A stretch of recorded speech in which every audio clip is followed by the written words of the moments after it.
Quick commerce है, ये बहुत बड़ा कैटेगरी क्रिएशन है। इस ये कैटेगरी जो है मुझे लगता है कि आज के दिन में घाटे में है पक्का, बट ये कैटेगरी जो बनेगा, मतलब मेरे को लगता है it will be like a 30, 40, 50 lakh crore category in next से 10 ईयर्स।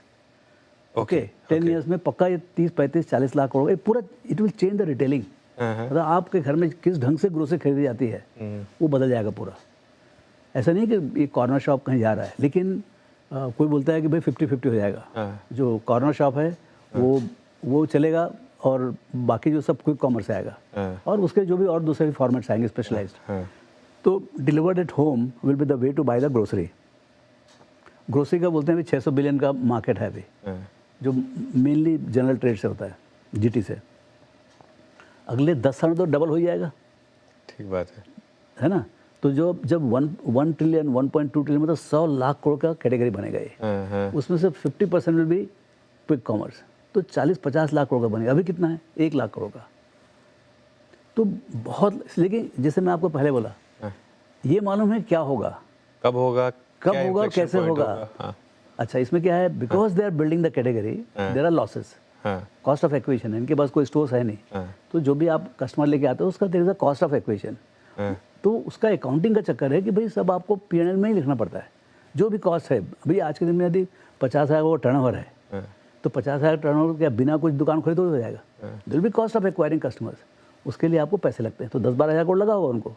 सो ये जो लॉस जो है वो अच्छा नहीं दिखता है पब्लिक इन्वेस्टर के लिए। It is a very painful thing to see. अब ये कब तक चलेगा, कभी, मतलब इसका ये तो जरूरी है कि दे विल मेक मनी, पूरा category will make money. Who wins who loses वो समय बताएगा, बट बहुत बड़ा कैटेगरी बनेगा, ख्याल रखिए। 25-30 लाख करोड़ तो मेरे को पक्का दिख रहा है अगले 10-12 साल में। तो यहाँ से भी it can keep growing at 40-50% for many years to come, may be a decade और 2। अब सवाल ये, इसमें जीतेगा कौन?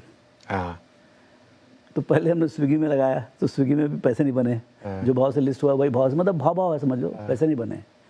अभी जेप्टो है, उसमें भी पैसे नहीं बने हैं, पैसे नहीं बने। जब लिस्ट होगा तो मालूम पड़ेगा क्या होता है, तब देखेंगे क्या होता है। लेकिन मैं एक ही बोल रहा हूँ, हमको मालूम है होगा क्या। नहीं, इटर्नल में अच्छा पैसा बना आपका, लेकिन इटर्नल में अच्छा पैसा बना, उसमें 2-4 बार आगे पीछे अच्छा है, उसमें पैसे बने।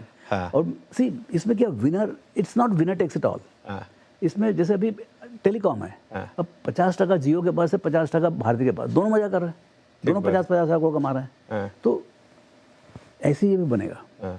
और ये रियल FMCG है, इसमें एसेट लाइट है, बहुत एसेट लाइट है। Telecom is very asset heavy. उधर अभी भी जियो का ROE is not more than 14-15%। इधर क्या है, कैपिटल एसेट है ही नहीं, मतलब balance sheet is absolutely light. तो जिस दिन भी प्रॉफिट आएगा, ROE भी 100-150%। So this is 100 PE business. यदि 1000 करोड़ भी कमाया, अब जैसे मान लो ब्लिंकिट का मान लो 1 लाख करोड़ टर्न होता है और 2% नेट मार्जिन कमाता है, 2000 करोड़ होता है। तो 2000 करोड़ 100 का पी के 2 लाख करोड़ बनता है मिनिमम। ऐसे वैल्यूएशन बनेंगे इसके। सो ये कैटेगरी बहुत इंटरेस्टिंग है। अभी देखिए, रियल मालूम पड़ेगा जब लिस्ट हो जाएगा। ठीक है, उसके पहले तो क्या बोल सकते हैं। अच्छा राम सर, 2 सवाल।